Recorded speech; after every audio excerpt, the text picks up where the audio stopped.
What is up, everyone, and welcome back to the Triple H podcast, Happy Hour Hoops, presented by Train Wreck Sports. Steve and myself kicking off this episode at the start. Jake will be joining us shortly. He'll be joining some way at some point through the show, I should say. Steve, we asked ourselves last week about the Bulls and the 76ers. I think all three of us, I know I said, the Sixers seem like this might be more real. We might have to answer our question from last week because the Bulls have just continued to roll. They're at the top of the Eastern Conference, and they might just be legit. Josh Giddey, first Bulls player to get back-to-back triple-doubles since Michael Jordan. Yeah. I mean, think about all the talented players that have played for this franchise since Michael Jordan. It's been a lot of them. D Rose never did it. Jimmy Butler never did it. That's just a few. Obviously, some talented guys in recent years too. But these Chicago Bulls, man, where's JBC at when you need him? Yeah, right. I mean, and they also just beat the Sixers in the head-to-head. Right. So this Chicago Bulls team, they're proving all the doubters wrong. 6-1. Josh Giddey looks like a superstar, but it's really just coming down to like I said last week, like we still don't even have this like full healthy Bulls team. We still don't even have their best roster they could be throwing out there. I mean, Giddey's been great. Vucevic has been playing good. Buzelis is really kind of taking a step up this year, and in an Eastern Conference that was wide open before the year started. Now we have the Trae Young injury, going to be out probably 4 weeks, could be longer. It's even more wide open, and every win matters in this East. And as you know, Dunny, like we talked about it, you probably only need, 35, 40 wins to feel good in this Yeah. Eastern Conference this year. And It's the pretty Chicago crazy. Bulls have 6 already, and similar, and I'm not going to say they're going to do the same path as what the Cavs did last year, but similar to the Cavs, started really hot and just kind of rode that momentum. So when they did hit a little lull in the middle of the season, it didn't matter. We could be Yeah. seeing that with the Chicago Bulls. Now, I'm not going to jump the gun yet, but you're a Chicago Bulls fan, you're signing up for a 6-1 start to the year every single year. And hey, I mean, this is the year that the East is wide open, and the Chicago Bulls, in my opinion, I know Giddy's been looking like a superstar, and he might be their best player because the way he's playing this year feels like he is. But Kobe White, man, I think Kobe Yeah. White was their best player last year. Haven't seen him yet. It's surprising me every night. It surprises me. The Bulls' schedule upcoming, which is going to be a big test here, right? At Milwaukee in the Cup play, at Cleveland, then they host San Antonio, and then they play at Detroit, who right now is the 2 seed in Yep. the East. And they So look good. 4 big games, but I mean, I'll tell you what. The Bulls just keep on winning. They beat the Knicks on the road. They beat the Sixers. Or sorry, they lost to the Knicks. That was the only loss. They beat the Sixers in the head-on-head. Like, this is a team that,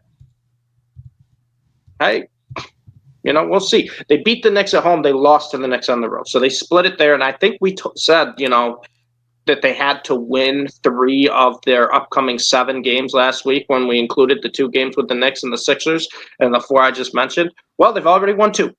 Yeah. They're Yeah. 2-1. They split with the Knicks and they beat the Sixers. So now, yeah, these games look tough, but hey, I'm not counting them out right now. Undefeated at the United Center. They got Vucevic hitting game winners for Yeah. them. A guy who, Bulls fans and Bulls ownership probably thought he was going to be out the door a couple different times. And I said it last week. I'll say it again. Like, obviously, they're not thinking this way right now. But you mentioned it. Colby White's coming back. We'll see what that looks like. Obviously, that's a huge upgrade to get a guy like that back. But if for whatever reason, the management's looking at this roster and still feels uneasy about it, maybe they do take a slight dip here in the coming weeks with that tough schedule coming up. This is also a team who I still think is in a pretty good position to make a move if they need to. Yeah. So exciting stuff. I mean, they're just playing with house money at this point. Like you said, if you're a Bulls fan, you're taking this all day long. We just got to give flowers where flowers are due. We're going to give out some more at the end of this week's episode because we like doing that so much. Last thing I want to say about the Bulls, and I tweeted this out after Giddey's back-to-back triple-doubles, but I mean, I don't think it's crazy to say that the Bulls won that Alex Caruso, Josh Giddey trade, even with the Thunder winning the championship. Like, I think both things can be true. Both teams benefited from it, but I mean, the Thunder didn't need Giddey, but Giddey is an amazing player, and he's reminding of everyone how good he is. Yeah, I get that, but here's my thing, Duddy. I will never say a team wins a deal when the other side of the deal gets that team a championship within a year or two. Yeah. And you're talking to a Rams fan here, right? Who had the blockbuster deal where they traded Jared Goff and a bunch of picks that turned into Jahmyr Gibbs, Sam Laporta, and basically the whole Lions corn made the Lions, from a joke team to one of the most dominant teams in the NFL. But what did it do? It got the Rams a Super Bowl. So I will never say that, I regret making that deal. I regret the Rams making that deal. No, what you can say is there are win-win deals. Now, however, Dunny, the Thunder still clearly won this deal in my mind because it got them kind of that piece they needed, kind of that, type of player. Maybe Giddey wasn't the best fit for that Thunder team. And obviously we had the, situation around Josh Giddey around that time where he got traded, which I won't dive into, but there was reasons besides just basketball because of the trade. Now, the other thing I will say too, and JBC, I love you. We've been positive about the Bulls. I just have to say one thing. We haven't seen any playoff success from the Chicago Bulls team recently. The Oklahoma City Thunder, we've been talking about, not only did they have one of the most dominant seasons, won a championship, but potential dynasty, right? We're potentially saying dynasty with this Thunder team. The Chicago Bulls, they got to win a playoff series, Dunny. We can't look at this trade here. And yeah, granted, they got a great player. Giddey's putting up 23, 10, and 9 right now in efficient shooting splits and has made everyone around him better. And he looks like he can be a superstar and probably will make the All-Star game this year. That's fine. That's great. And I understand that if you're looking at that trade in a vacuum, obviously you want to take a player like Josh Giddey on your team. But if we're looking at it as an overall trade and kind of what makes up the team, you can never say the Bulls won this deal.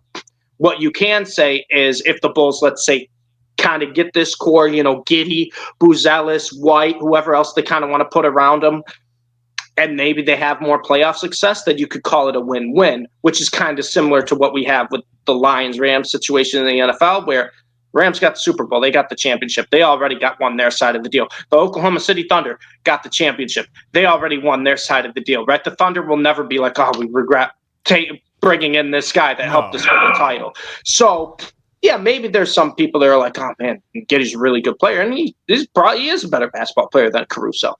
But at the end of the day, the best the Bulls can get out of this is a win-win deal. But what do you play the games for, Dunny? You play the games to win. You play the games to win championships. Larry O'Brien.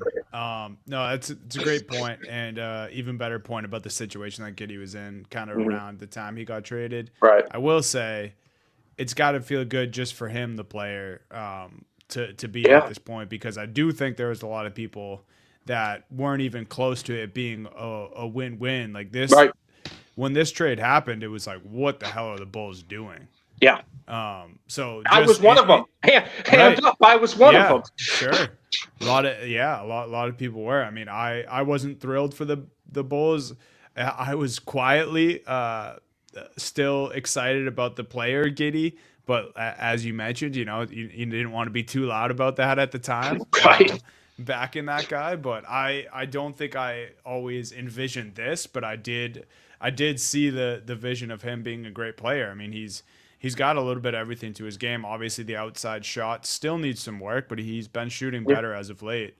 So, shout out Chicago, man. I mean, last week I think we thought we would be here and kind of talking about how they were falling, but they just keep climbing. They're at the top of the East, and they have a little shit to them too, the Chicago Bulls team, and they still don't have Kobe White, which we keep talking about. So crazy.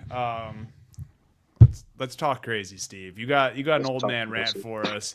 This might be long-winded, so maybe it's just an averaged age man rant, because I don't think a geezer would be able to go this long, but. Right. I don't even know if we're going to call this like an old man rant. This is just the Steve is very upset type of rant, and it kind of all connects into one situation here, and that was, a game I had circled on my calendar. Probably 2 months once the NBA schedule was released. I was like, I can't wait to watch this game. Because one of my favorite things, one of my favorite things in the world, I love watching Luka Doncic. I love late night basketball, right? I tell you all the time, when everybody's sleeping, I'm losing my minds on the late night slate. Love, Sure. love, love, love late night basketball. Love late night basketball. So, last night, Duddy, Lakers, Spurs. Wemby healthy, Luka healthy, going to battle Lakers, Spurs. This is the game that I was so excited to watch. This is a game that I was like, I can't wait. I can't wait to watch Wemby versus Luka, two of my favorite, guys to just watch in the NBA. Obviously, Luka, my favorite player I've ever watched play basketball, and Wemby, we already know what he's doing this year. Lakers, Spurs, this is going to be a classic game. Well, Donnie, part one of this three-part rant. Unfortunately for me, I only pay for YouTube TV, ESPN Plus, Hulu Premium with no ads, and Disney. So unfortunately for me, I'm not giving the Disney, the company that's going to bring in, I believe, $35.4 billion, $9 billion more than last year. I unfortunately am not giving them enough money to comfortably, in my nice, good old lazy boy, watch Spurs at Lakers. And you know why, Dunny? Because Disney thought it would be fun. Disney thought it'd be a fun thing to just do the kiss the ring, make YouTube TV bend the knee because they want everybody going to their new ESPN Unlimited plan. ESPN Unlimited, only $30 a month. You get your channels you have on cable, ESPN, ESPN2, ESPNU, blah, blah, blah, blah, blah. I do not care. I'm so tired of it. I'm paying you for ESPN Plus. I'm paying you for Hulu. I'm paying you for Disney. And you know what the best part is, Duddy? I could cancel all three of those and do this stupid little bundle and save money. But out of principle, I will not, because this is ridiculous. Donnie, this is not about the money situation, and this is not about me, being like, oh, I can't afford to pay $30 a month. It would actually save me money if I got that bundle and I canceled the other three. You know what this is about, Dunny?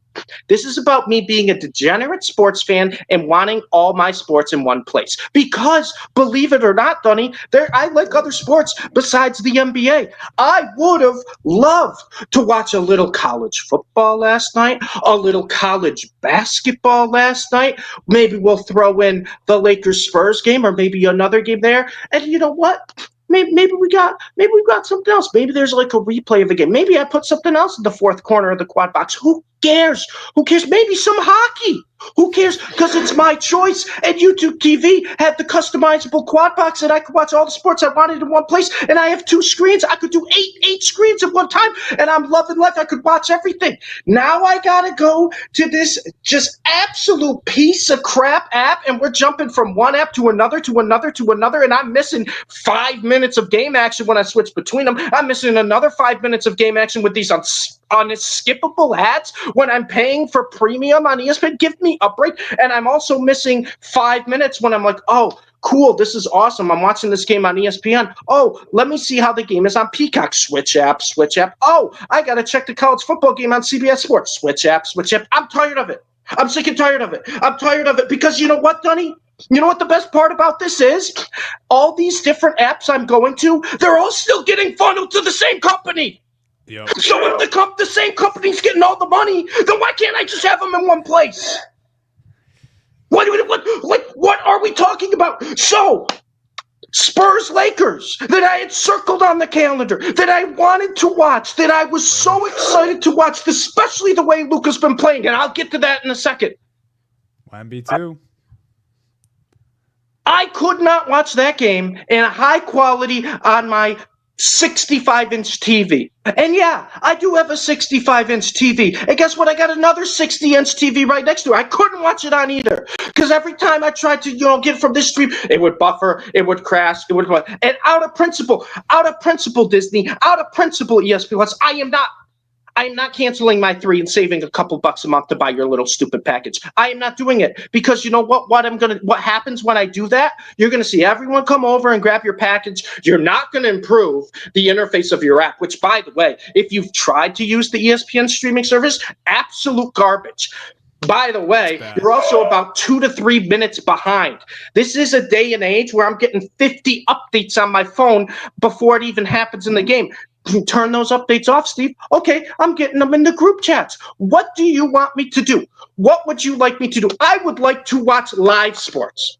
Live sports, not delayed sports. Live sports. That's all. That's all I want. I just want it in one place and watch live sports. You can cut out all the channels. I don't need Hallmark. I don't need HGTV. I don't even need the movie channels. I do not care about those. All I want, I am begging. I am just begging one place to be like, you know what? Anywhere there's live sports, not even the live sports. Dunny, I would pay for it. If they put the ESPN Plus and the Fox games and the CBS games and all those other little bullshit channels, Big Ten, SEC, all together, and that's all I pay for, I don't care about all the other cable television. I don't care about that. I just want my sports in one place. And YouTube TV was the closest to that. And they ripped it from me. They ripped it from me last Friday, 3 days before the college basketball season started. 2 weeks into the NBA season, the middle of college football in the NFL, that's when you decide to do it. That's when you decide to try to play hardball. So no, Disney, I'm not going to give you my money. And it is ridiculous because this was a game I was looking so much forward to. And right now, Dunny, I'm going to be completely honest with you. You know how much I love basketball. You know how much I love college basketball that started Monday. You know how much I love the NBA. This has killed my love for sports the past couple nights. Because every time I'm like, I can't wait to pop that game on. I got to go through 18 hoops and obstacles just to put it on. And then I got to switch back to the other one. And next thing I know, I missed 15 minutes of both games. Yeah, it's absolutely ridiculous, man. And the worst part is that for so long, the providers and Disney being the worst culprit of all of them, but they knew that they could get the average sports fan to stretch, and keep going after these different streaming services. And they're like, oh, well, they'll still watch. We'll up NBA Plus or NBA League Pass. They'll still watch. They'll still purchase. We'll put it on here. They'll still watch. We'll create YouTube TV, multi-view. They'll still watch. But they got so fucking greedy to the point where they stretched. And poor Steve, Mr. Normal Sports fan here, who just wants to watch his basketball on a 65-inch TV and a 60-inch next to it, and his other screens on his lazy boy while he's playing some fucking video games on the side, checking his fantasy teams, and they snap. They snap us. They stretch us too far, Steve. And this is what they have. A nice shit puddle to start both basketball seasons. Everyone mad at them on Twitter or X, whatever you want to call it. Them fucking scrambling to make amends. You got Field Yates tweeting at me, telling me where to sign up so I can continue to watch the ESPN the content. Hostage tapes by all their personalities. Oh, it's so bad. And I love Field Yates. He's just the first one that give me a break.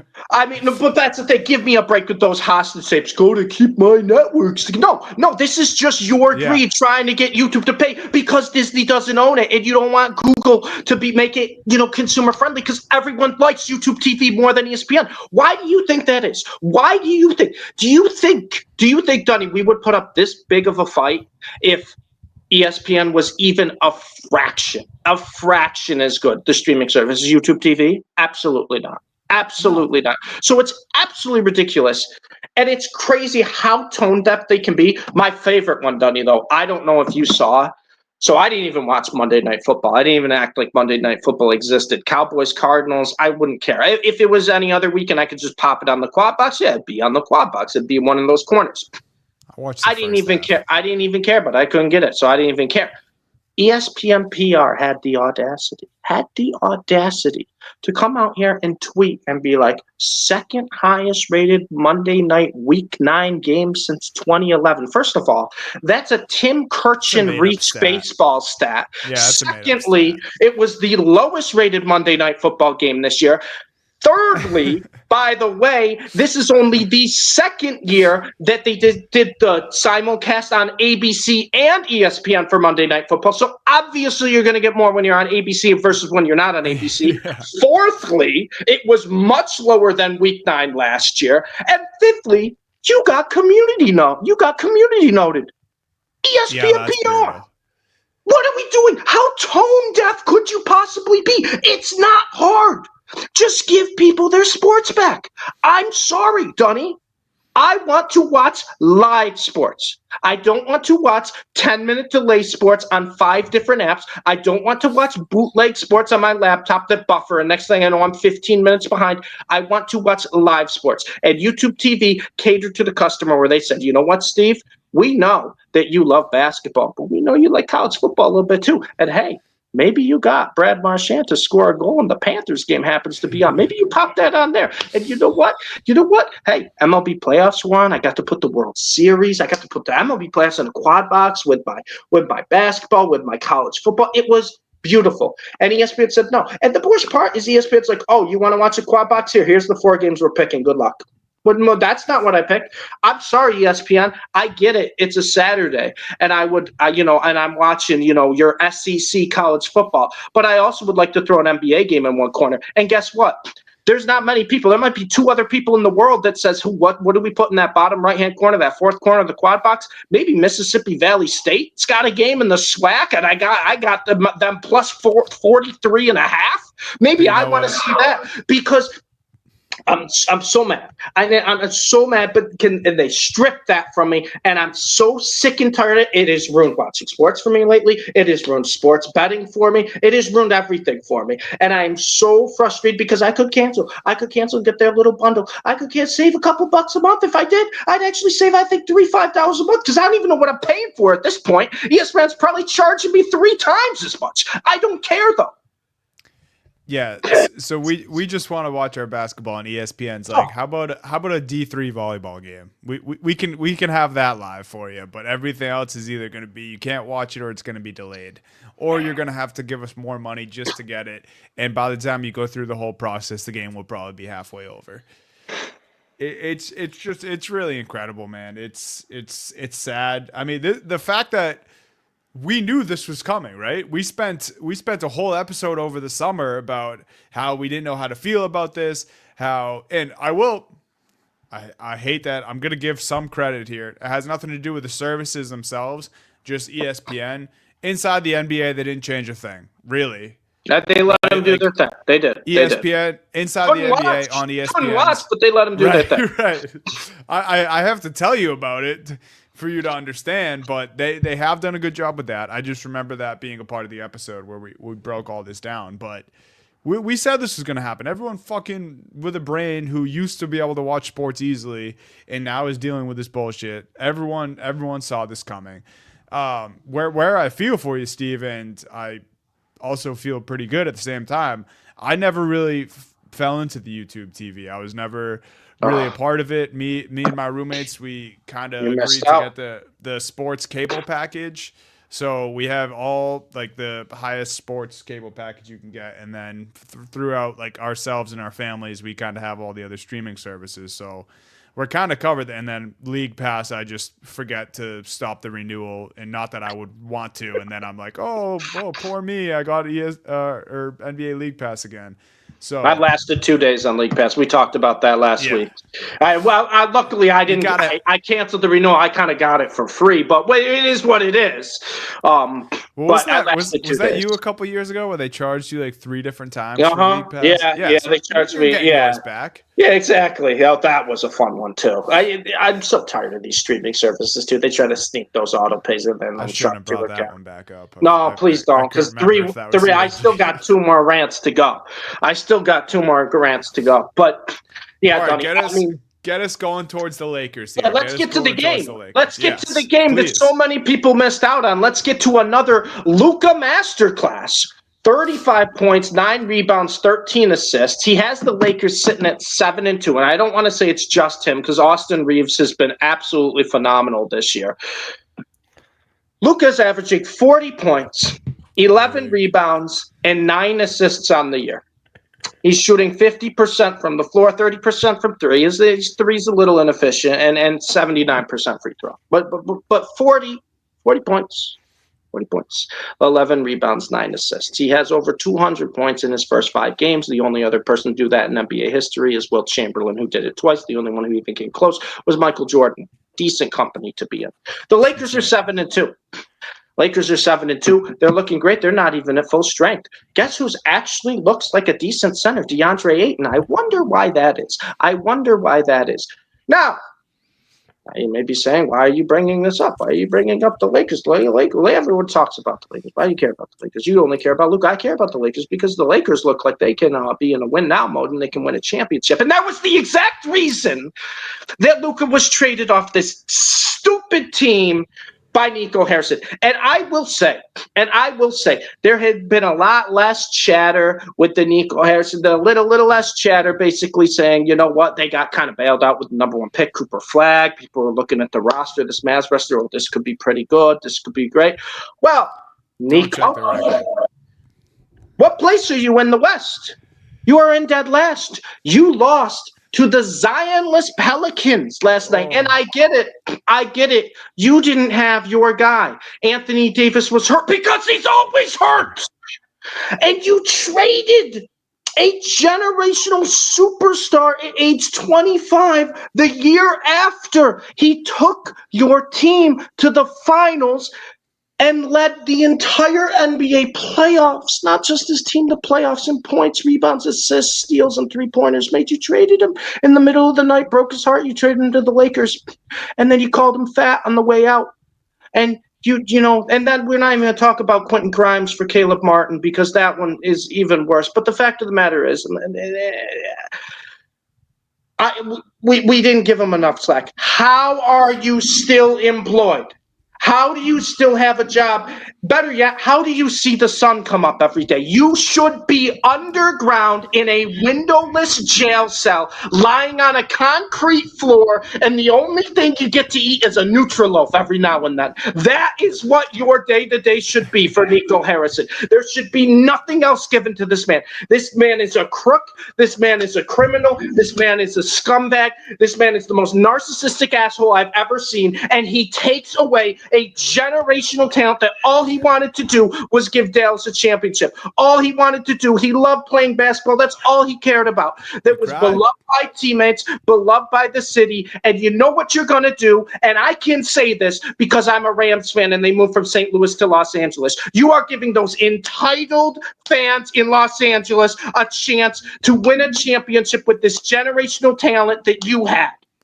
And not just this year, for the next decade. That's what I'm saying. And your win-now mode is equating to dead last in the West. You have a center who can't stay healthy for more than 2 days in a row. Derek Lively is also hurt. Looked like a shell of himself when he was healthy because guess what? You don't have a playmaking guard to get him the ball. You started the year playing Cooper Flagg at the 1, thinking that was going to solve everything, that he'd just magically become a point guard. And you go get a guard, D'Angelo Russell, who might be the worst playmaking guard I've ever seen. He doesn't even pass. He just chucks it up. And you look at the makeup of this team, like, just wait till they get healthy. I don't care. I no longer care when they get healthy. I no longer care. And the worst part is I had to watch the Mavs game yesterday because of this whole ESPN bullshit, and I have to watch this NBA League Pass now to watch the Mavs start down 11-0 run to the Pelicans and lose the game because Sadiq Bey is getting whatever bucket he wants against this team, which, by the way, the trades were made to build this defensive culture. Defense wins championship. Luka had 5 steals last night, by the way, against San Antonio. Don't know if you knew that at all, but I don't know. Maybe I'd pass up on the defense wins championship and the whole tough guy, I know what I'm doing, smart man building app, and take a look at yourself in the mirror. And then also take a look and see that Luka's averaging 40, 11, and 9 through 5 games. And he has the Lakers at 7-2. And not only that, Nico, I don't care anymore, Nico. First off, I'm rooting for the Lakers against the Mavs. If they even somehow match up in the playoffs, it will never happen because the Mavs aren't getting there because this team is absolute joke. And Nico's probably going to make worse moves over time. Secondly, Nico, I apologize when I said I want you underground in a jail cell, windowless jail cell, lying on concrete, eating Nutriloaf. I'm going to give you one form of entertainment. You're going to get a little TV. You can get a little box TV, little antenna TV, and it's just going to show Luka Laker highlights. Just on loop, like the DirecTV Family Guy clip where they're just watching a 24-hour loop where they're tied up there. Nico, you're going to be handcuffed. You're going to be sitting on, no bed, concrete floor, and the only form of entertainment you get is to watch Luke highlights because I'm so tired of it. I'm so tired of everyone who gave him a pass because of the whole we got Cooper Flagg, draft lottery, first overall pick. And I have nothing against Cooper Flagg. He actually finally looked confident for the first time all through his young NBA career last night. He actually looked all right. I wish he would have made that basket at the very end, but it is what it is. The fact of the matter is you traded away a guy in the middle of the night for a win-now move to build your defense, and now your team looks like you might be one of the worst teams in the NBA for the next 5 years. Well, you just handed the Lakers that player. Now the Lakers look like not only can they win now, but now once LeBron's out and this kind of whole core resets itself, you could just build around Luka, and you could just be the team that I thought the Mavs were going to be for the next 10 years. And it's not fair to a guy like P.J. Washington. It's not fair to a guy like Najee Marshall. It wasn't fair to Kyrie Irving. It's not fair to any of these guys. And it's so stupid. It's so stupid that we had people trying to defend this a little bit. Now, most people, there was a lot of backlash, and I understand that. And the Mavs fans were as loyal as they've ever been to a player I've ever seen. But then the fact that you tried to call him fat, and then we had that whole little off season with look at Luka, how out of shape he is. Look at the weight he's gained. I do not care. That man could be 400 pounds if he's putting up those numbers. I do not care. I do not care. He cared about basketball. Yeah, he was hurt. You traded him in the middle of the night when he was hurt that year. I'm sorry, but go Lakers at this point. I'm done with the Mavs. And maybe I'll get back in when Kyrie comes back. But I am done right now because I'm so sick and tired of watching this pathetic, embarrassing basketball team. And then 2 hours later, I get to watch my favorite player I've ever seen touch a basketball effortlessly put up 35, 40-point flirting with triple doubles every single night, and everyone around him's loving basketball. He's making highlight play after highlight play. I'm so tired of it, and I couldn't even watch it. I couldn't even watch it. I couldn't even enjoy that after the Mavs' embarrassment against the Pelicans. I couldn't even watch it. I had to watch it buffer. I had to check clips on Twitter. I'm exhausted. I'm exhausted. And that's only two. I have three coming, but I will let you guys talk for a little bit because I'm going to lose my mind if I keep talking about the Luka trade because I will never get over it, and I will never forgive Nico Harrison. I do not care if the Mavs win a championship. He will never be forgiven. I do not care. He deserves to rot underground in a jail cell, windowless, concrete floor. I don't even, you know what? I don't even care what you feed him. I give him dog Jesse Pinkman treatment. Jesse Pinkman treatment. Yeah, that's tough. So I was gonna ask a Nico question because something about Nico puzzled me yesterday, but I'll hold off. Let's go right into the Lakers because the Lakers are rolling, right? You mentioned that as part of it. They're rolling. They're rolling pretty good. They look great, man. Yeah. And wonder why they look great. All the role players are kind of falling into place. And I wonder why that is, Sonny. Well, I was just gonna shout out my guy real quick, Marcus Smart. Who that's who it is. That's the glue right there. It's the glue, baby. That's why this thing's rolling. I mean, Luka's 40 points per game is awesome, but you get a guy like Marcus Smart dropping 17 for this team, beating the Spurs. Wait, I will say, all jokes aside, did you guys, Steve? Sorry, it sounds like you missed the whole game, but no, I caught as much of it as I could. It was like defensive possession on Wemby was like vintage Smart. Yeah. He was face guarding him in the post, was on him for an entire possession, and then as soon as Wemby caught the ball, he drew the offensive foul. So I did want to give my guy a shout out there, even though I had jokes. But I mean, like, look, we said there was a possibility that, and we did give the Lakers credit saying that the DeAndre Ayton move was definitely the best center available. And we were all like, Ayton, much like everyone else who covers basketball or who enjoys watching, we were a little weary with the Ayton move. But there was part of me, and I did say this on here, like, he also is kind of the perfect guy to match Luke up with. Not perfect in the sense that, there's obviously other guys who you'd rather pair with Luka, but he's big. He's athletic. He knows how to score around the basket. He can get his own shot, and he's going to rebound. And he's just done all of that for the Lakers this year. he seemingly seemed happy. I don't know what the whole shit the first few weeks before the season was like with all these weird comments coming from Ayton in his camp, but I mean, 17.5 points per game, 8.5 rebounds per game, just under 1.5 blocks per game, and he's shooting 65% from the field. Like, that's about all you can ask for a starting center in today's NBA. And he's doing it. And, you know, the earliest we can have LeBron back, it came out today, is the 18th of November. So still a couple weeks there. And he's cleared for 5-on-5 contact, but I just don't know if the Lakers are even worried about rushing him back at this point because they look so damn good. Also, if you guys aren't watching, Jake joined in the midst of Steve's rant, so welcome, Jake. Any Lakers thoughts? Yeah, I mean, what Luka's doing, I mean, you would imagine that Luka's going to always do amazing things if you watched him play, but this is otherworldly, and Steve read off some of the stats, you know, being in the same vein as Michael Jordan and Wilt Chamberlain. Not bad, not a bad group to be in. Listen, I think that a lot of credit has to go to JJ Redick too, as much as anything else too. Like not that Luka doesn't breed winning on a team and doesn't like make players around him better. He absolutely does. But last year, their 50-win team, Luka comes in halfway through the year, ahead of expectation. This year, even with Luka and the LeBron injury, like people were like down on this team, talking about them, you know, maybe middle of the conference, you know, like whatever. There wasn't like full-throated support for this Lakers team and what they're going to be. And here they are, you know, looking like one of the most impressive stories in the league right now. So I think they got, we were bullish, at least I was bullish on JJ coming in. I think he's the perfect guy to be the coach with Luka. And so was Jason Kidd too, right? Like Jason, and I think that's part of it. Like guys who used to play, who fully understand his talent. And JJ even said it the other day, like I want this to be a player-led team. AKA, I have Luka and LeBron, two of the biggest egos in probably the league, but two of the most talented guys in the league. I'm going to let them do what they need to do to win. And I think that because to add in my piece for the Lakers, I have to talk about LeBron James, right?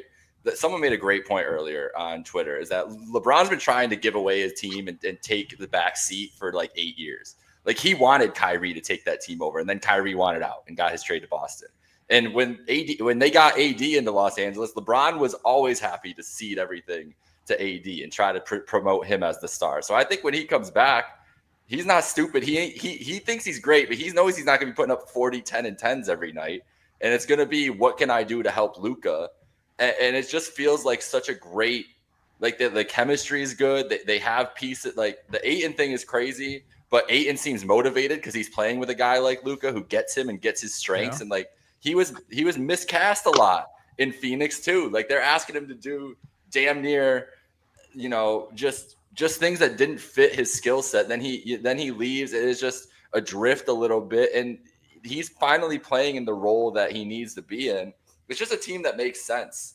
It's a team that just makes a lot of sense. I think JJ pushes all the right buttons, you know, good and bad. Like he's sometimes a little too fiery. Sometimes he's ornery, whatever. But I think it's all calculated, and they just seem like a good fit in a team that's having fun out there. And for what Luka is doing right now, man, like he absolutely can keep it up. That's the thing, right?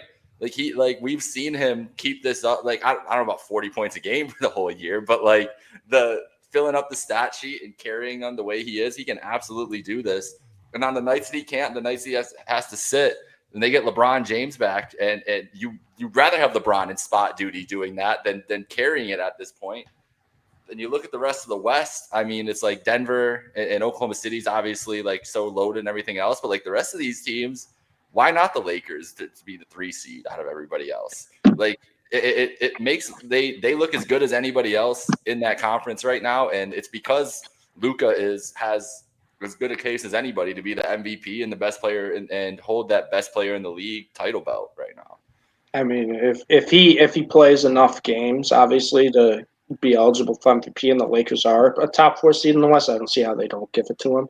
We also too got to mention like Austin Reeves has been unbelievable. I did not think he really had another like step up in his game. Exactly, and I thought last year was like kind of the ceiling we'd have for Austin Reeves. And now that you have Luka on this team, it's going to be more through Luka. Reeves will kind of take a little backseat a little bit. He steps up when Luka. He plays with Luka. He steps up when Luka's not there, and it's kind of crazy because I didn't think that was possible. And you're looking at, in my opinion, now the Lakers, what their top three guys when LeBron's healthy. How many teams can match 1 through 3 with those four in terms of just skill and ability to just take over games, get any bucket they want? I don't know how many teams I could even name off the top of my head that can match with those three. And I'm saying that assuming LeBron's going to be kind of just a little lower than he was last year. Sorry, not making this about me. No. But that's all I'm saying is it's really impressive. It's one of those things where Luka is putting up these type of numbers that, like, once again, he's just writing his own records in the record book at this point. And Reeves is averaging 31 points and 9 assists per game. And it's like pick your poison. When all three are healthy, I don't know how you stop this team offensively. DeAndre Ayton kind of looks like he's fitting into that role perfectly. First couple games frustrated me, and it looked like, oh no, it's DeAndre Ayton all over again. But he's really kind of starting to get comfortable. Rui Hachimura is playing well again. Jake LaRavia, he looks great coming off the bench. Stoney, I know you mentioned Marcus Smart, but I got to mention Marcus Smart again because I think he does look good. I think Luka is the reason, like everyone, it looks better. I just think he's one of those few players in the NBA that as soon as he gets there, as soon as the team kind of figures out how he's, running the offense, everyone around him better. But Marcus Smart is kind of that dog backbone you need a little bit too. And it's just everyone looks better around him. And similar to what I said with the Chicago Bulls at the start of the show, is they're not even operating at, full strength. This Lakers team isn't even operating at full strength. We're talking about LeBron James. Yeah, he's older. Yeah, we're not sure, how much usage he's really going to have when he comes back. Well, we're talking about LeBron James, where if you want to say Jordan's the greatest of all time, or if you want to say LeBron's the greatest of all time, it's one or two. We're just talking about that not being on the court.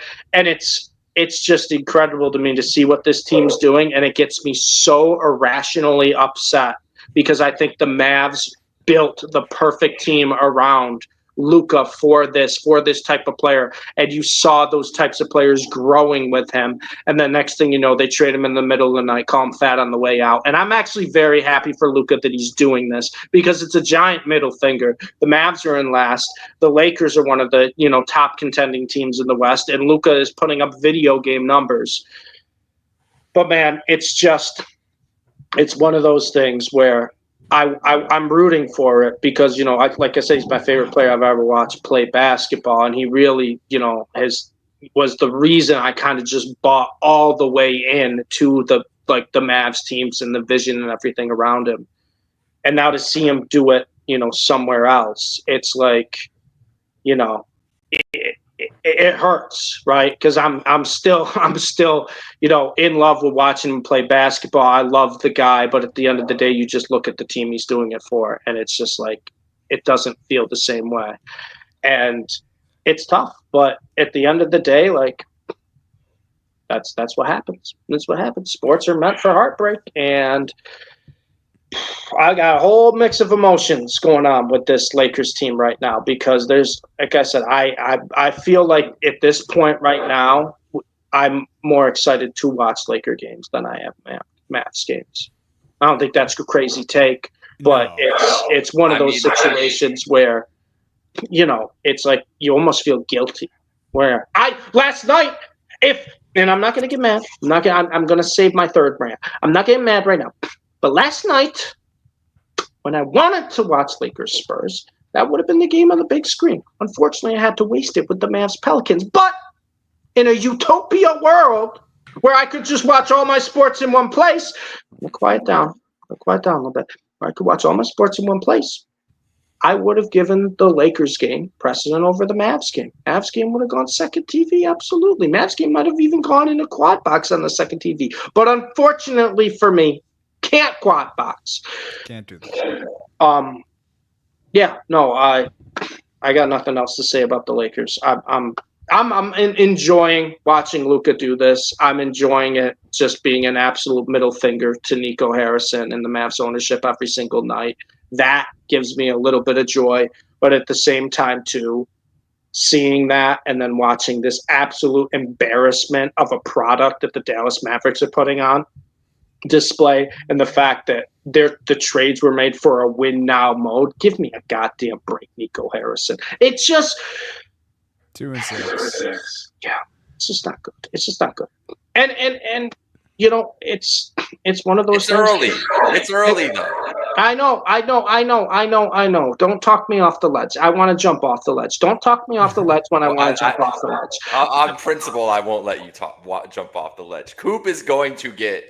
No, Coop's going to be a force, and he looked confident. He looked confident for the first time. I think all season last night, which is great. And obviously the Mavs don't have a playmaker. Kyrie comes back. That's going to help solve that issue quite a bit. But my God, I mean, you trade away, in my opinion, the best playmaker in the NBA, and then the guard you get is D'Angelo Russell. Did you guys? I'm sure no one else watched because they could watch all the other games they wanted. D'Angelo Russell last night didn't even look to pass. He had 0 assists in the first half. And they elected to put him in the starting lineup last night over Clay, right? No, yes, they did, Don. Yes, they did. Now Clay is a shell of himself this year. That's a whole nother conversation. It might be. But here's the thing. If Luka was still there, I bet Clay would be looking fine. I guarantee he would be looking fine. He may not be, the Clay Thompson of the Warriors, but he probably would have like 15, 17 a night. He'd actually look like he wants to play basketball. But the fact of the matter is, with this whole situation, is the Mavs' complaints right now with everything could be fixed if the Luka trade never happened. It's just so crazy. Luka Doncic is averaging more points this year than Anthony Davis and Cooper Flag combined. That's good. That's great. That's great. And no one, when that trade happened, assumed that the Mavs were even going to get Cooper Flag. They got gifted it. No one even assumed that was going to happen. It's just exhausting. We got to move on. Let's talk about the Spurs. Can we just talk about the Spurs? Because I got my third rant. It comes into the Spurs, but I need one of you to start it first, and then I'll dive into my rant. Because Well, the Spurs, it seems the last week or so, not even like the last 2 or 3 nights, teams are figuring them out a little bit. Wemby, not 2 horrible games, but two bad games for his standards, and certainly the way he started the season. I believe they are still, where are the Spurs at? They're the 5 seed, 5-2. Rockets, Nuggets, Spurs, all 5-2, 3, 4, 5. I thought after the first loss, they might bounce back and give the Lakers the business last night, which they absolutely should have won that game. Mm-hmm. Marcus Smart tried giving it to them. They missed 2 free throws with a chance to tie the ball game. No, the end of that game was crazy. I got to see the replay of it because I missed it live 15 minutes after the fact. But the end of that game was crazy. I couldn't believe how many opportunities they had to win that game. It was crazy. I mentioned it.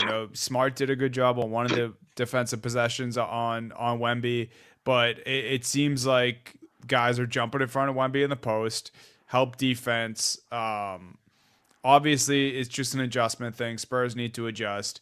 But it's weird. Are the teams figuring out the Spurs a little bit, or did they just start unbelievably hot and now they lost Harper to injury and Fox is still out and hasn't made his season debut? Because I would have to argue if Harper and or Fox were back in this lineup, we wouldn't even be questioning these shortcomings, and we might not even have seen the shortcomings if neither of these guys were on the floor. So, Jake, where are we at with the Spurs right now? I think that we should still be just as high on them as we were last week. I mean, last night it's a 2-point loss in that game with Luka and with the injuries and everything else, and they should have won. Yeah, the game against Phoenix, that's going to happen in an NBA season, right? You're gonna lose on the road to a team you shouldn't do. And Wemby, has his 9 points in that game. He goes 4 for 14. He's mortal. He's not an alien. He is a little bit mortal. But that's I don't think that it's anything to take. Now tomorrow night they play the Rockets, right? Like tomorrow night, that's a real like. Can they get up for that game? It's a lot of eyes are going to be on that game. I don't know. Is that game on ESPN? I hope not, because then there won't be as many eyes as it should be on, as Steve so kindly pointed out as I joined this show, or right when I joined this show. Don't worry, it's probably on some other streaming Prime. service. Prime, good. Whatever. Yeah, Good. Amazon Prime is Friday nights now. Can't wait. I don't know who's on, but can't wait to log into that account and put that on the TV. And I can't do it. I can't do it. You really are broken. Steve is broken today. Yeah. This is crazy. All you had to do was, and you know what? Can I jump back to that rant? Can I go back to this? Because I'm not someone who has YouTube TV. I use my apps. You guys know that I will, by hook or by crook, find my way to watch a game, and it doesn't matter. But the shilling. Did we talk about the shilling from ESPN? Did you guys talk about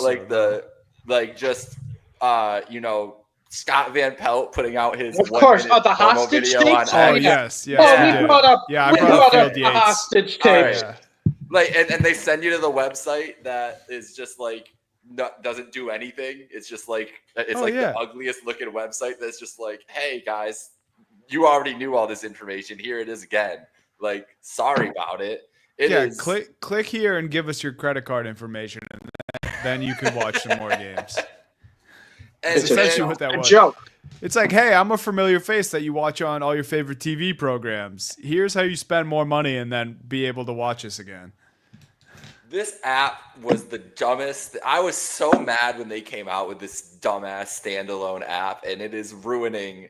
And I would never pay for it. And I'm probably never going to pay for YouTube TV. I'm probably never going to do any of this shit. I'm going to buy hook or buy crook my whole life as long as I have to, because fuck these people. But for real, like for people that want a better, live experience, like I heard you saying, Steve, like you don't want to be behind at all. Like you want it to be live. You want it to be. I just want multi-boxes. I just want to watch everything in one place. That's all I want. I like more than one thing. And it's 2025. We have the technology, right? Like this should not be hard. And and it's the NBA's fucking fault too. Like NBA putting it on like all these different stations. It's all these stupid blackout rules. Why do these leagues not? You know what? If League Pass was double the price and there was no blackouts, who wouldn't pay for it? Like, you can watch ESPN games on League Pass and just siphon some money off the ESPN. Everybody would have it. It should be illegal. It should be illegal to make you pay for a streaming service and then put local blackouts in it. What are we doing? How does that make sense? How does that make sense? What team do you think I want to watch? If I'm living in Minnesota, you think I want to watch the Orlando Magic? No, I want to watch the Minnesota Timberwolves. So don't black that out locally. The local blackouts have never made sense in my brain. Do you know where I live currently? And Jake, I'm sure you know this. In Buffalo. And the MLB app, it blacks out Cleveland, New York, Toronto, and Pittsburgh. What? What do you? Wait, what? The sixth of the league. What do you mean local blackout? I don't live in Canada. I don't live in New York City. It's 7 hours away. Are we serious? Like the local blackouts on streaming services you pay for make absolutely zero sense to me. I will never understand it. And my favorite part is the people who are naive and are figuring this out. We're like, hey, I went to try to check the game. Wasn't on YouTube TV, so I went to this streaming service. I'm paying for ESPN Plus. I'm paying for Hulu. I can't find the game. Yeah, I know you can't find it because you're not paying for the other one, the fourth one, which, by the way, still blacked out. Can't pay for that. Got to pay for that. Got to pay for this other one. I'm so sick and tired of these streaming services, these local blackouts. I just want cable back, man. I just want cable back. Just give me one payment. We're on our way one payment and everything in one place. I will pay.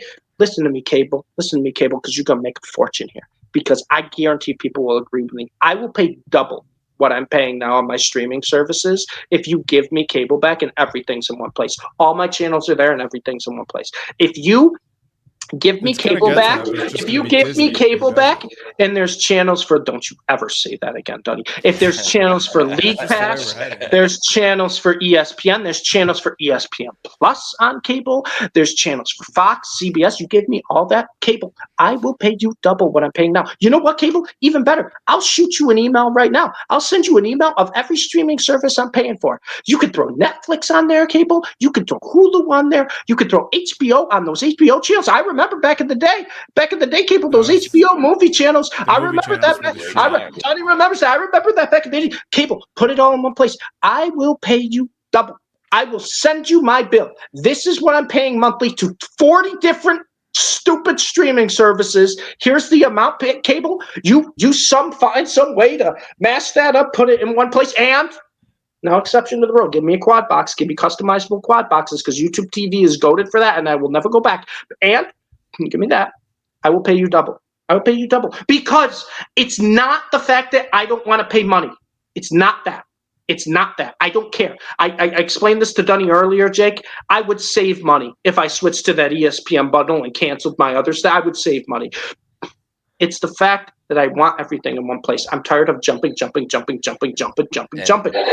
And that's what the apps don't want you to do, because the apps, the way all these things are is, and it's everything, and everybody needs to be aware. We're doing it right now. It's just eyeballs. Like, I want you. You need to come to my Peacock.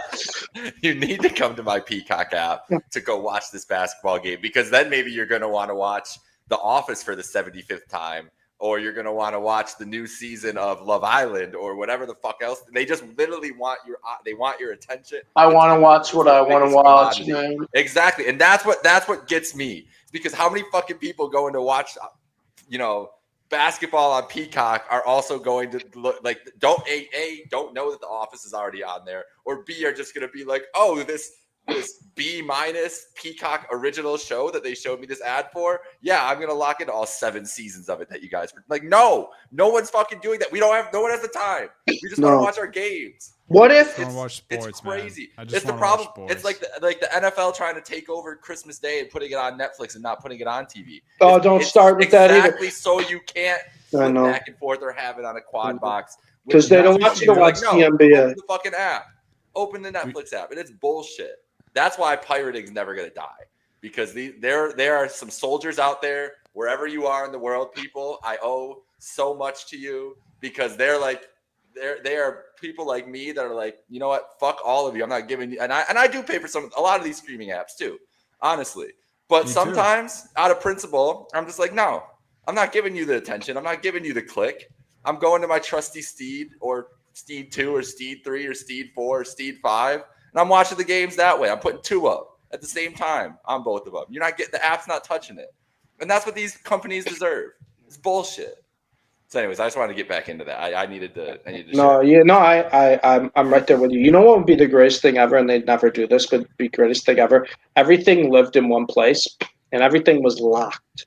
And essentially, if you wanted CBS, it added to your bill. So, you want to watch the CBS, $5 a month. Oh, you want to watch Fox, another $5 a month. Oh, you want to watch this, another, and you just tally it up. Because back in the day when I had DirecTV, there was 1,000 channels. I watched maybe 60 of them. Right, there's 800 channels I wasn't watching. I mean, DirecTV had 100 music channels. If I ever turn it on my TV to watch music, no, it's just going to put the music that I want. People that did that. Yeah, that would there'd be something. This is way back in the day, but I would go over and someone would be playing music through the DirecTV, through their TV. I was just you got CDs, you got speakers. This is before aux cords existed. What are we doing with the DirecTV channel? But regardless. That would be ideal if you could just pick what you want. But I am willing to pay a substantial amount and have everything as long as it's in one place. You guys familiar with the movie Dodgeball? Obviously, of course. We should do something like that, but just with a cable platform. So Average Joe's cable. It's just no pressure from the outside world. You don't got to be the biggest sports fan. You don't gotta be the guy who wants to watch everything. but it has all sports. It has everything you're looking for. No pressure to watch Love Island. No pressure to get into a show that's binge worthy. No pressure to watch this fucking show that no one's ever heard of, that you don't want to hear of, but it's going to get forced down your throat and you're not going to be able to watch a game. Average Joe's cable. We just put it out there to the average sports fan who wants to pay a premium to watch all the sports in one place, like Steve said. And we take down Disney, which is Globo Gym in this example. Unfortunately, Donnie, I love that idea. Unfortunately, we don't have the rights to the games, and unfortunately for us, Disney only made like $26 billion last year, and they're projected to make $35 billion this year. So unfortunately for Disney, tell that mouse to dance.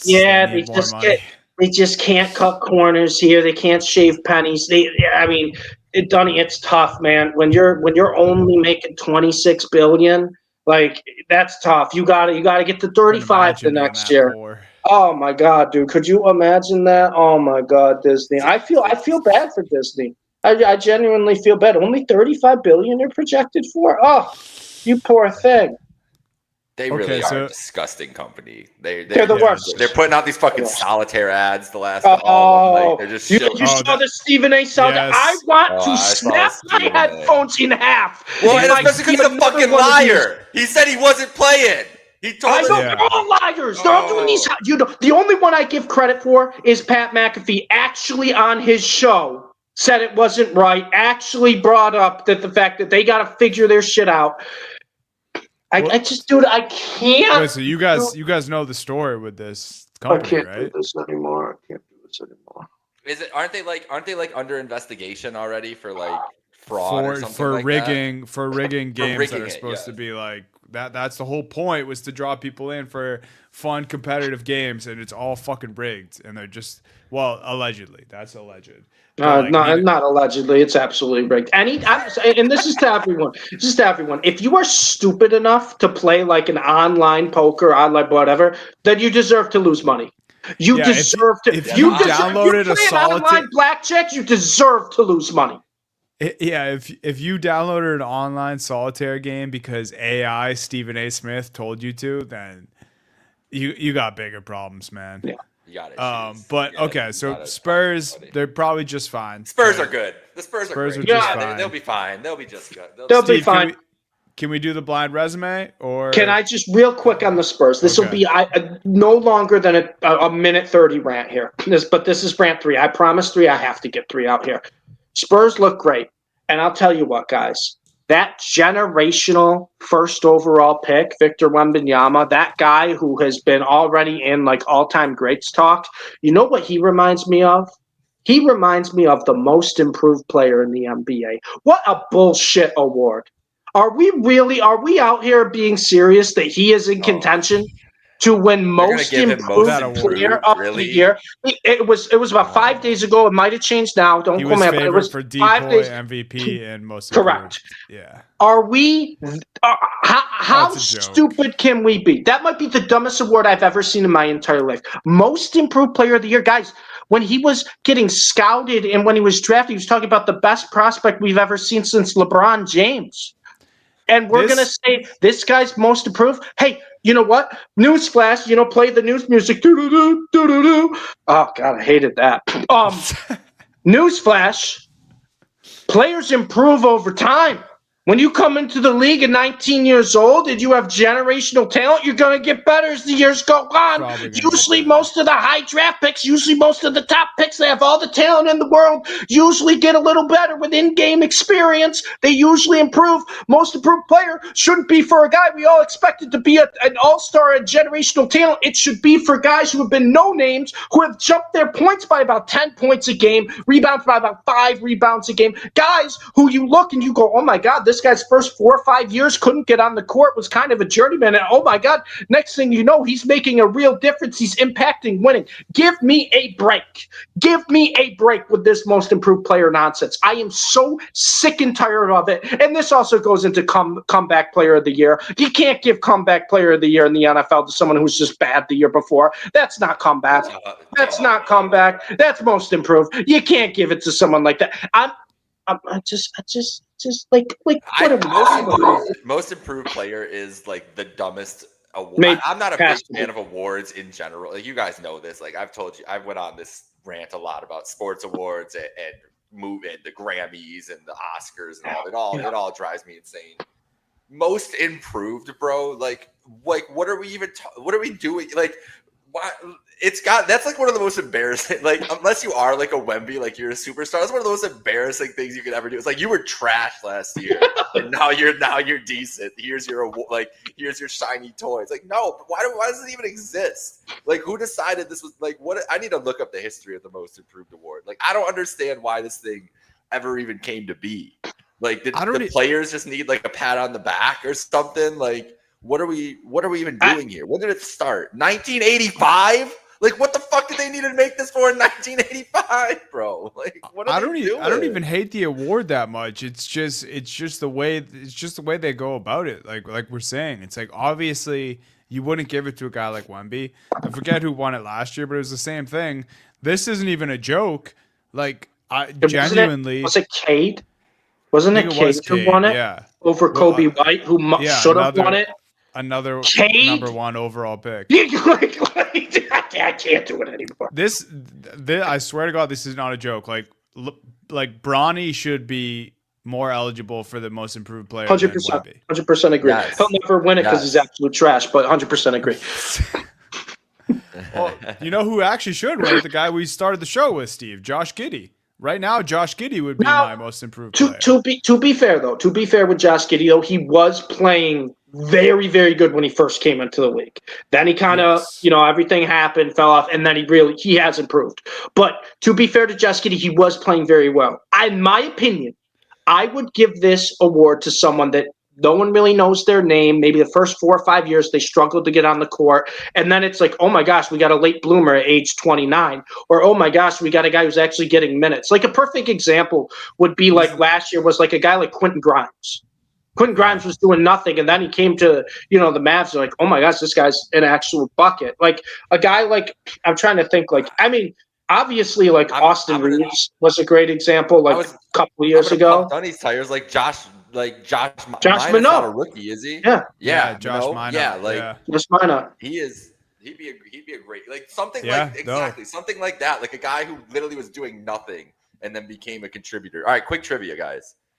There are 2 teams that have 5 most improved award winners since 1985. Who are the 2 teams? Who do you think they gave a bone to? 2 teams each had 5 of them. Please don't tell me it's a big market team. I'll actually lose my mind. Is it the Hornets, one of them? Not the Hornets, no. Let's see. That was a bad guess. It's not a big market team. That's the hint. It's not a big market team? Neither are big market Minnesota? No. I'll give you guys one more each. The Phoenix Suns. You're in the range, not Phoenix. Steve, can you keep it going? Denver? No. Orlando and Indiana. Wow. This is literally the throw a bone award. What are we doing here? What does Hedo Turkoglu have one? This is the throw the bone award. Tracy McGrady has one. Actually. Does Danny Granger have one? No, you didn't say that. Tracy McGrady? The guy who came out of high school? Yep. The guy who was getting compared to Kobe Bryant. Jermaine O'Neal also came right out of high school, got most improved for Indiana there. Hedo did get one. Yes. Let's go. What a snipe. He got that. And Danny Granger the year after. Come on. There we go. I swear to God, I did not know that. I swear to God, I just pulled 2 slow, small forwards from my brain, from my 2K brain, because that was even early in my watching career. Ryan Anderson, dude. Paul George, back-to-back years in 2011. I'm glad we did this little exercise. That just made me feel good. And then the most recent was Victor Oladipo in 2017. I remember that, actually. I remember that. Scott Skiles won it also before. A guy who was unbelievable in college and just probably didn't deserve that. But I just don't know. Jalen Rose, Tracy McGrady, Jermaine O'Neal, 3 years in a row is crazy when all those guys were it's absurd. It's absurd. It's absurd. All right, Steve. All right, blind resume. Let's do some feel good stuff. Steve's gonna give us his blind resume, which this is fucking way more difficult than mine. So I looked at this. Crazy. I was like, "What are you doing to me here?" And then we'll end the show with flowers. Dunny, you have to get into the brain of Steve. I'll give you a hint. I'll give you guys a hint. It's definitely a Steve guy who's. I'll give you a hint. I'll give you guys a hint. After I give you. All right, player A. 24 points a game, 5.3 rebounds a game, 2.7 assists per game. Pretty good numbers, we'd say, right? Pretty good numbers. Yeah. Steal per game, 1.1 steals per game, 1 block a game. So, okay, averaging over a steal and a block per game. And 47, 37, 85 shooting splits. Very, very good. Very, very good. This also will probably tie into Rant 3.5, just a warning there. Player B, 24.4 points per game, so just a little more than player A. 6.5 rebounds a game, 4.5 assists per game, so a little more rebounds, a little more assists. 0.8 steals, 0.9 blocks, so just less than 1 a game. And very similar shooting splits, 46, 36, 85 shooting splits. So player A, player B. Here's your hint. Their teams have the same amount of wins this year.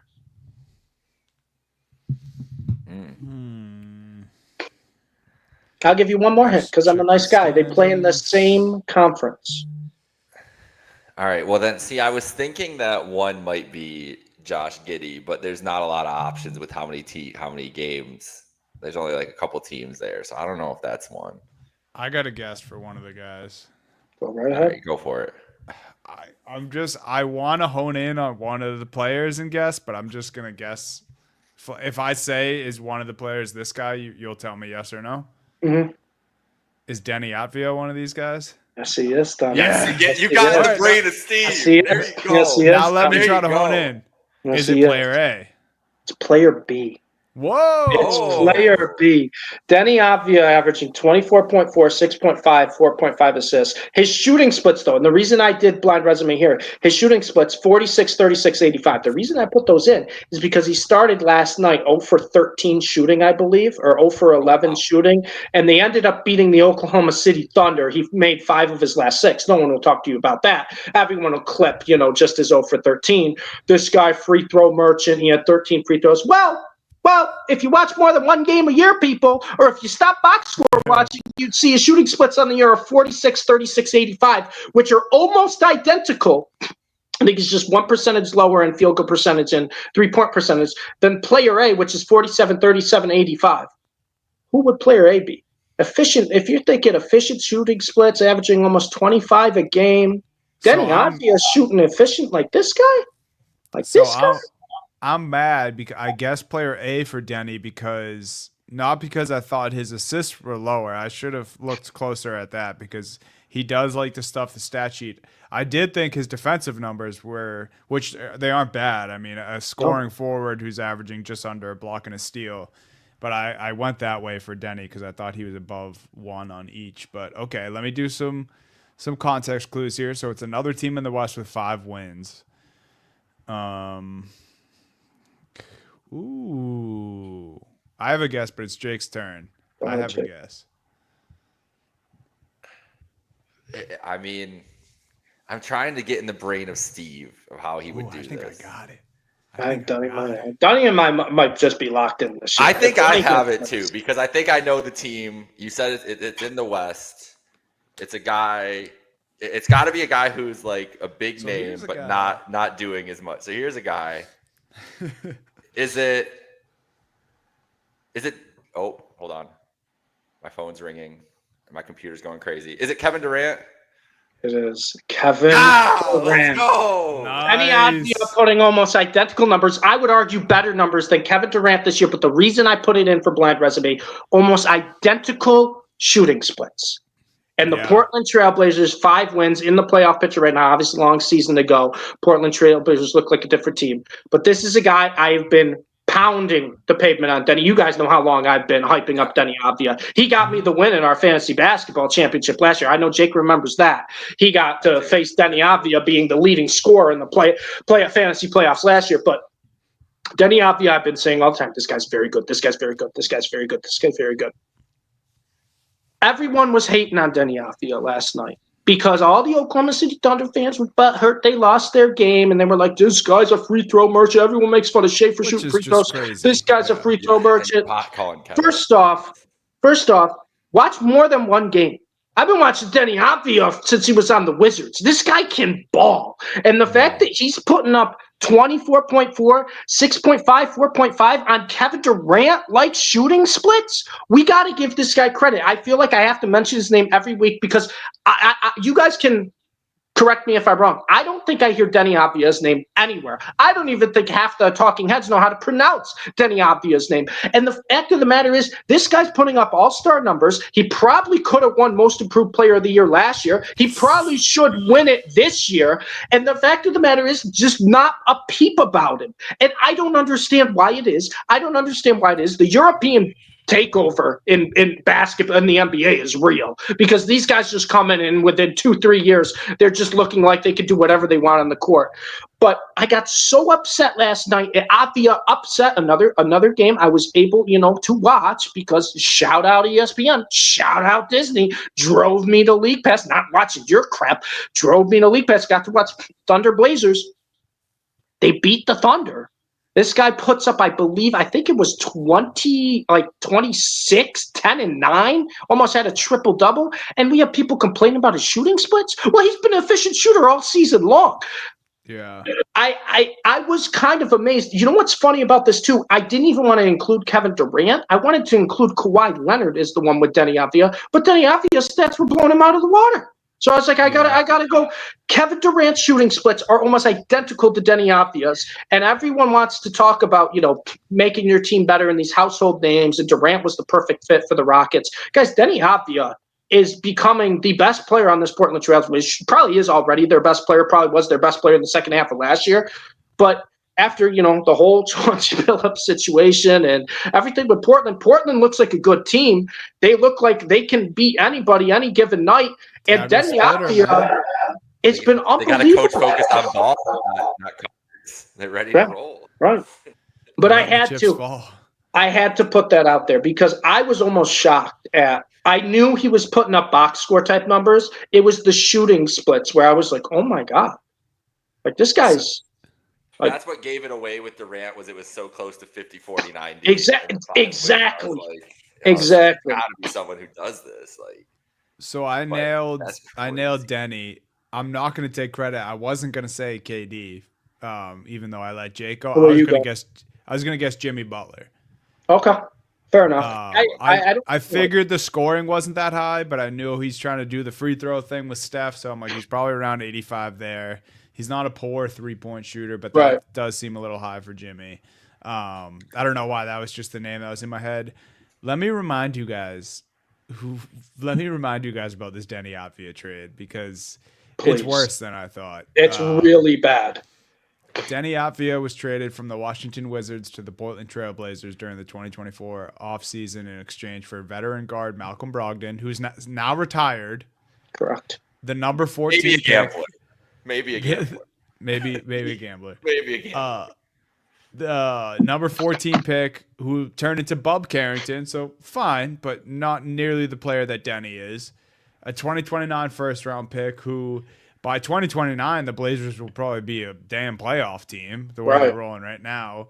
And 2 second-round picks, which, unless you're a good franchise and you know how to use second-round picks, it's just whatever. Right. Like I said, unless you're a good franchise and you know how to package them and make good deals, which the Wizards are not. I mean, that's gross, man. And Denny has only gotten oodles better since he's so Wizards, good. So he is so good. That's tough to see for the Washington fans. That was a good one. That was a good blind resume there, Steve. It's funny because we've just been. I thought I made mine too easy, but maybe we just know each other pretty well. Yeah, I know. I thought you were gonna go 2 for 2. Looking at that, I was like, that is tough when I first opened the door. Right. But that was the thing that's why I did it because I looked and I was like, oh, who could I compare with Denny? And originally I wanted to go Kawhi, and then I looked at KD and I go, oh my God, they have identical shooting splits. We're talking about Kevin Durant, who, what do people know? Kevin Durant is one of the most efficient shooters of all time. And Denny Avdia was getting cooked online last night by the Joe Publics of the world, who probably only watched the box score or maybe saw the end of the game. It's like, dude, he's been balling out all year long, and the Blazers have 5 wins. What are we talking about here? Well, what are we talking about here? So, you know how it goes with me. Every episode, I got to somehow find a way to work Denny Avdia into it. That's the way we did it today. And to be honest, I didn't think I was going to compare him to KD, but here we are. Here we are, man. Good for him, man. Here we are. All right, let's end the show giving out some flowers. We had a blast with it last week, so we're gonna keep this going until we get sick of it, maybe, or until we hand out too many bouquets. But where do you guys want to start? You guys want me to go first? Yeah, you can go first. You got it.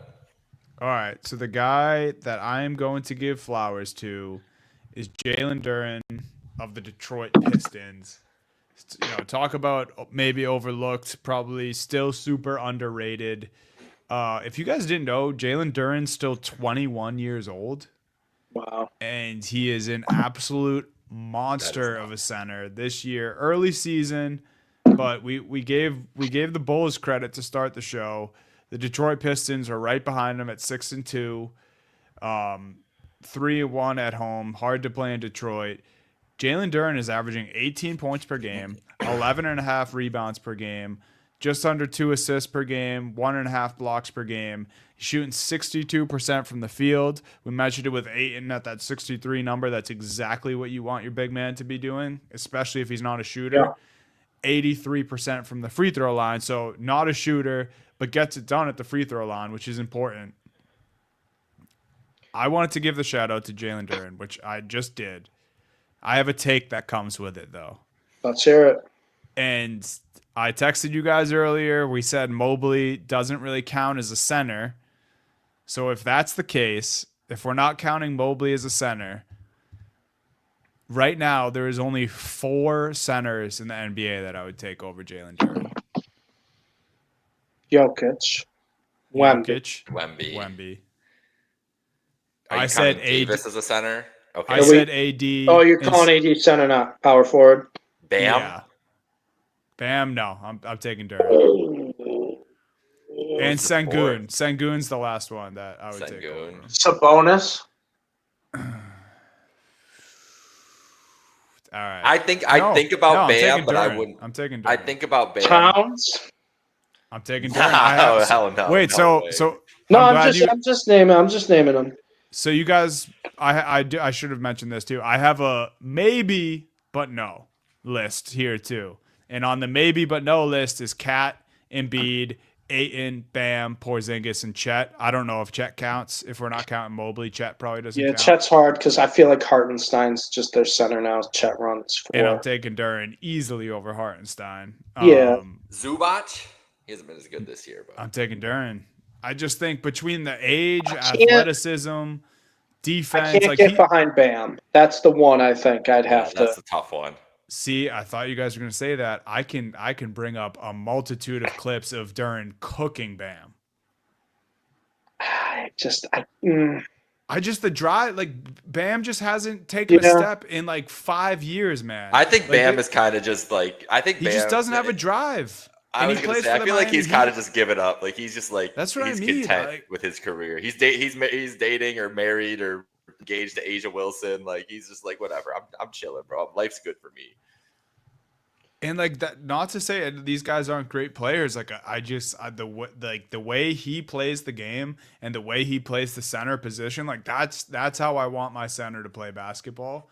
And like Cat, sure, he's the best shooting big in the NBA.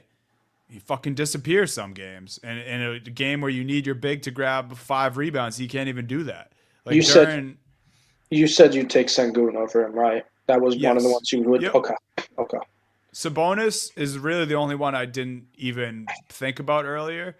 That's a tough one because he is so great, but I think I'm taking Duren for the defense there. Sabonis is weird, right? Because he's going to have a stretch where he's just going to have like 10 straight triple doubles when the Kings like want to run through him. But there are some games where the Kings just don't kind of use him. And he has those games where he disappears. And you're right, he doesn't really have any defense. But Sabonis does have that ceiling level of offense. You can run the offense through him, especially when it happens every year where he has that stretch where it's just like, oh my God, Sabonis has he's averaging 22, 8, like 16 and 9 the past 3 weeks. That he has over Duren. And so it's almost like, which angle would you rather have? Would you rather have the defensive consistency, or would you rather have the ability to actually run through the offense there? I get the Duren argument over Sabonis. I feel like if you're taking Sengun over Duren, I feel like you almost have to take Sabonis as well. I think Bam's the only one I probably would still take over Duren. I just think Bam's probably a more polished Duren. But I don't hate the take. I do think there are, some big name centers here where I think you could very well. What would you do with Triple J? He's a power forward in my mind. That's what I was thinking too. So that's why I was wondering. Zach Edey's their center when he comes back. Yeah, he's gonna be the 4 when Edey's healthy. He just has to play when they play small, technically the 5. If him and Mobley played center like they should, I'd take Mobley over him. I would take both of them. I would take Mobley over him, but I also don't think Mobley should play center. Well, Mobley thinks he's fucking Kevin Durant right now. Too. I know. No, Mobley needs to pump the brakes on the amount of threes he shoots. However, his athleticism, he should play the 4. Well, yeah. Well, he can play the 4 when he can guard anyone, but he can guard anyone. He has a center who doesn't, Yeah, I know. Work better as a fucking GameStop employee, as my friend Eric likes. Oh boy. Well, 1 rebound, Steve. 1 rebound through the half last week. 1 rebound. D'Angelo Russell had 0 assists last night. It's a playmaking guard, so I feel. Would you rather have a guard with 0 assists or a center with 0 rebounds? I don't know. Well, if I had Luka, it wouldn't matter with 0 rebounds because he'd have 10 of them. So, just before we move on to your guys' flowers, like I'll give you guys my reasoning for some of it, and like a lot of the guys on the maybes, like they're shooting in the 40s from the field. Yeah. And I know those guys stretch the floor more, but you guys wouldn't consider Bam too much of a shooter, but he's shooting 45% from the field compared to Duren's 62, and Bam's numbers are 19 and 8 or 20 and 8, but that they're not even better than Duren's numbers, and Hero's not even playing for the Heat right now. So those numbers should be elevated as is. Like if as far as who I'm taking for my center, I want a guy like Jalen Duren. He runs the floor like a motherfucker. He blocks shots. He rebounds like crazy. His engine is just go all the time. Like he doesn't stop. His motor is insane. And do I want Cat shooting 42% from the field and he bangs a bunch of threes and has a 35-point game every once in a while? No, give me the guy who can play with any point guard, who will catch lobs, do the dirty work, and he's 21 years old. Obviously, it's not fair to put age against some of these guys in this situation, but I mean, I took Jokic. Obviously, he's much older than Duren, but I don't know. I think he's super underappreciated. So my flowers go out to Jalen Duren this week. I think part of the reason Duren doesn't get like the hype as some of the other younger players do is the fact that he just doesn't shoot from the outside, right? And when you think of centers who don't shoot from the outside, you think of them as big, kind of unathletic, just bodies down low, right? Where they're trying to play old school basketball. And despite him not shooting really anything outside the paint, not at all, Dunny, he might be the most athletic player on the floor. And I think that's kind of the misconception of people who watch the Pistons and people who don't watch the Pistons. If you don't watch the Pistons and you look at Duren's like stat line, you would think that he's just kind of like that big body down low, doesn't shoot much, almost kind of like I'm trying to think of a fair comparison. I don't want to say Zubac because I think Zubac's got a little bit of an offensive bag, almost like a Clint Capella, right? Like a guy like that where you're like, it's just a big body, pretty good defense. Duren might be one of the most athletic guys. He might be one of the fastest guys up and down the floor.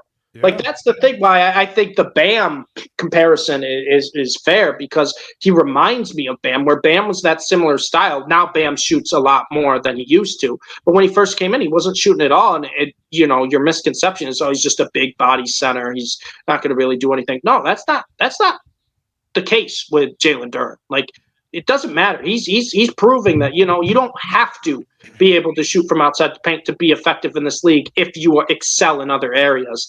And that's really what he has been doing. So, Dunny, you know what? I really like that Flowers there. I think that was a really good pick because it's a guy who should be a household name, who really isn't, who should be getting a lot of credit for the Pistons turnaround, even though Cade's getting everything. And it's a guy who I think you're right.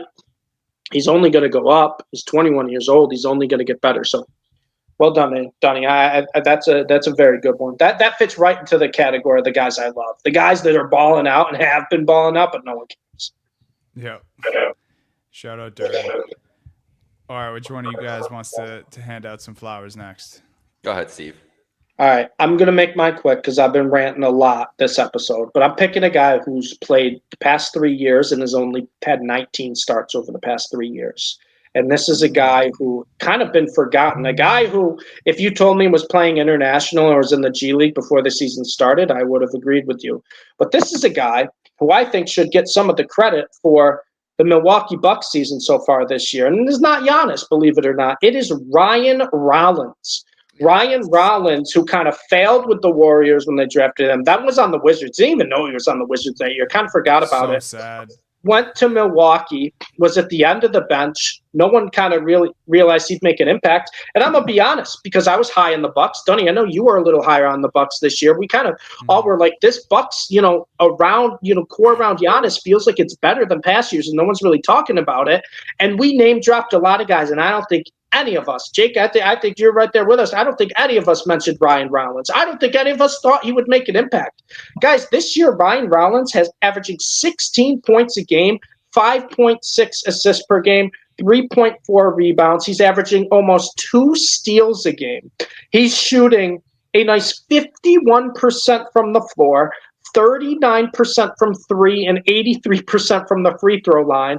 And he went from a guy who couldn't find his way on the court to a guy who's not only a must starter on the Bucks, but he's playing over 30 minutes a night. And after Giannis has been clearly the second best player on this team so far this year. He's been better than Trent Jr. He's been better than Kuzma. He's been better than Miles Turner. He's been better than Cole Anthony. He's been better than all these guys that we named when the season started that we were like, oh, this is kind of a sneaky Bucks score. Never thought it would be Ryan Rollins. This is a guy no one's going to talk about unless you're betting daily fantasy every night or you're in the weeds in fantasy leagues. And I missed the boat. I'm picking him up. My buddy got him. He won't shut up about it because he's a Bucks fan too, and he thinks he knows everything right now. The fact of the matter is, Ryan Rollins is balling out, and I love these types of players. They've struggled their first couple of years. They couldn't even find their way on the court, and now we go from a guy, and we see this all the time, where it goes the opposite direction, right? Where you struggle your first couple of years, bounce around from a couple teams. Next thing you know, they're out of the league, and I'm like, hey, what's that guy doing? Google search his name. He's playing somewhere across the continent, right? So got to give Ryan Rollins some flowers there, man. A guy who actually should be in the running for Most Improved Player of the Year. Probably should be one of the favorites to learn it because this is exactly what Most Improved Player of the Year is. A guy who couldn't even find his way onto a rotation. He's on a roster, but he's never getting minutes. He's only getting those blowout minutes to now not only getting meaningful minutes for the Milwaukee Bucks, but impactful minutes, being the second best player on the team. And oh, by the way, getting Milwaukee right now in a playoff position at 5-3. There's a lot of people that came and said it, Giannis and a bunch of nobodies this year, and we were kind of pushed back and they said, the score might be good, but we didn't think Ryan Rollins was going to be that reason. And right now, he is the exact reason that the Bucks are as effective as they are right now. He's the only other guy right now in Milwaukee where they're running the offense through. When Giannis comes off the court, they're like, oh, Ryan Rollins, all right. It's incredible. So got to give him flowers because I love seeing that of guys that I didn't think would be in the league, and now it's like, oh my God, this guy's a player. It's crazy. It's a great poll, man. All right, mine is it's a guy who just came back, just played a couple games, but he's already outsizing his production. He's clearly got an increased role this year, and I think he's ready for a breakout too. Is Isaiah Joe. Isaiah Joe's been back for 4 games for the Thunder. He's averaged in his career 7 points a game. He's in his 6th year. He's averaging 17 points a game. He's averaging almost 48% from the field and 43% from 3. He's playing the most minutes he's ever had in his career so far. Clearly, the Thunder want to have a big role for him coming off the bench this year. And if he's going to be shooting like that and score, I don't think he's going to stay at 17 points a game all year. Like that would be hella impressive, and he'd be up for that most improved award too. He came down to earth a little bit last night. 4 for 12 and 3 for 10 from 3. Before that, he was 7 for 12, 5 for 12, 7 for 12. He's getting rebounds for this team. He's filling in where they need to. You know his nick. You want to know his nickname, guys? You know what his nickname is according to Basketball Reference? Strokin' Joe. Oh wow! Strokin' Joe, baby. Okay, Joe. Right. Shout out Strokin' Joe. Isaiah Joe. I mean, gonna have a nice role on a team that could win the title this year. So he will be a name, I think, later on if he keeps this up. People will be noticing. But right now, outsizing anything he's ever done in his career, and it's got to be good for him. Feel good for him right now to be put in that role and deliver it right away when he came back. Thunder are like the Dodgers, man. I know, they got man. So many fucking It's not guys. fair. Like how did they're not paying them all. Like they're not paying them all mega it's millions. the opposite. Yeah. So they just find these guys, man, and they Except just Shea. produce. What isn't Shea gonna make like 110? Yeah. Well, yeah. Shay's gonna make a little It's bit. gonna be fucking nuts. The real free throw what? merchant. We should grind all year and just give out a real most improved player award for the NBA. The Happy Hour Hoops. I don't hate that idea. This is just Dunny. No, he's setting us up because it's going to be Josh Mina, and we're going to have to fucking talk about him. Nah, I'll pull someone from the weeds. That's what's I'll going to pull happen. someone from the weeds, and I'll argue it. But no, Josh Minot has been incredible. He's been awesome. I feel bad for not making Mitchell the Happy Hour Hooper of the night, Jake. If that's what this is about. No. This is not about honestly, that. But I once I saw Russ, I was like, Jokic. okay, whatever. I got it. Probably should have been Jokic, but we didn't even talk about that. Russ, man, Yeah. getting his triple double, getting the most rebounds of all time by a guard last night. We got to do this. Kings. My dad just commented. You got to shout out the Brooklyn Nets. First win of the year last night, beating the hapless Pacers in what probably Let's go. one of not again a game that maybe I don't know who was watching it besides him, if he was even watching it. But shout out to the Nets. 13th in the East. They're not last. 13th. Not last.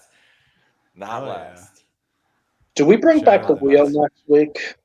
Yeah. We like should it might bring be back time. the wheel. I think it might I'm be kind of time. scared of the wheel. The wheel's gonna. Who is the wheel gonna bring up? The wheel It's week going to one's give us the bring up, Lakers like, next week. Yeah, it's gonna be Lakers, the Lakers. I was gonna say the Dallas, Mavs. Philly, Yeah. Boston, Cleveland, just on rotation. It's just ESPN behind that wheel. Just stop it on the We should buzzwords. just put 31 spots, and one of the spots Nico Harrison, so I can just go off for another minute. You know, I'm like that dog outside, that rabid dog where you're like, oh, just let him go crazy for a little bit outside. We'll bring him back into the house. I got to give flowers to whoever was talking shit to Donovan Mitchell yesterday playing 2K.